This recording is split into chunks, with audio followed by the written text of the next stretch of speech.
ሜሪ በ30 ምናምን ዓመቷ የማይሆን የጾታ ግንኙነት ውስጥ ትገባለች።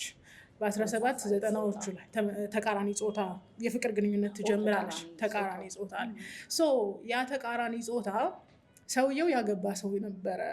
እርግጠኛ አይደለሁም ስሙን እና ያገባ ሰው ነበር። ከዛም መጀመሪያ ዲል አድርገዋል። ይሄ ነገር ሲሪየስ ነገር አይደለም፣ አይ ጀስት ዋንት ቱ ሃቭ ፋን የሚሏት ነገር አለች አይደል? ሁክ አፕ ነበረ።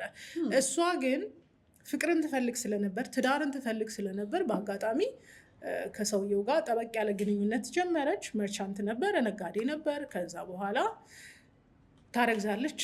ያረገዘችውን ከነ ልጇ ጥሏት ይሄዳል። ምክንያቱም መጀመሪያ ዲል ያደረጉት ሁካፕ ነበር፣ ወይም ደግሞ የፍቅር ግንኙነት ትዳር ሳይሆን ተስማምተው አብረው ለመቀጠል ነው። ልክ ነው እያልኩ አይደለም፣ ልክ አይደለም። with this በጣም ከፍተኛ ፕሬሸር ይመጣባታል። ራሷን ከአንዴም ሁለቴ ለማጥፋት ታስባለች። ከዛ በኋላ ስታስበው ልጇን ትወልድና ስታስበው ፕሬሸር ይበዛባታል። በ18ኛው ክፍለ ዘመን early በ1790ዎቹ አስበሽዋል። ልጅ ወልደሽ በ1750 ምናምን out of wedlock ገባሽ፣ ያለ ትዳር ወልደሽ የሚመጣብሽ ሰፈሪንግ አለ፣ የሚመጣብሽ ዋጋ መክፈል አለ፣ መገለል አለ፣ ተቀባይነት ማጣት አለ።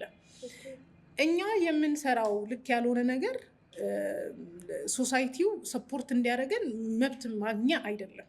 ማዘርሁድ በጣም ፕሬሽየስ ነገር ነው፣ ግን ልክ ባልሆነ መንገድ መሄዷ መብትን ግራንት ሊያደርገኝ ይገባል ብለሽ መጠየቅ አትችይም። ኖርም አለ፣ የማህበረሰቡ ኖርም አለ።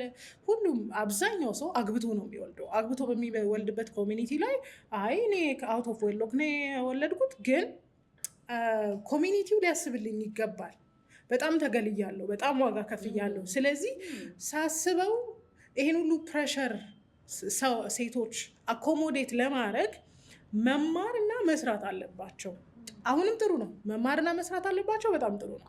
ግን the point is because እሷ ሄደችበት መንገድ ልክ ስላልሆነ ሴቶች ሁሉ በዛ መንገድ እንደሚሄዱና ሴቶች ሁሉ ዋጋ እንደሚከፍሉ የፐርሰናል ኤክስፒሪየንሷን እንደ ኮሚኒቲ መውሰዷ ትልቅ ስህተት ውስጥ ከተታት ማለት ነው። አሁን ሰዎች የትኛውም ነገር ላይ ታገኛለሽ። ቪንዲክሽን ኦፍ ራይት ኦፍ ውመን ብታነቢ ታገኘዋለሽ።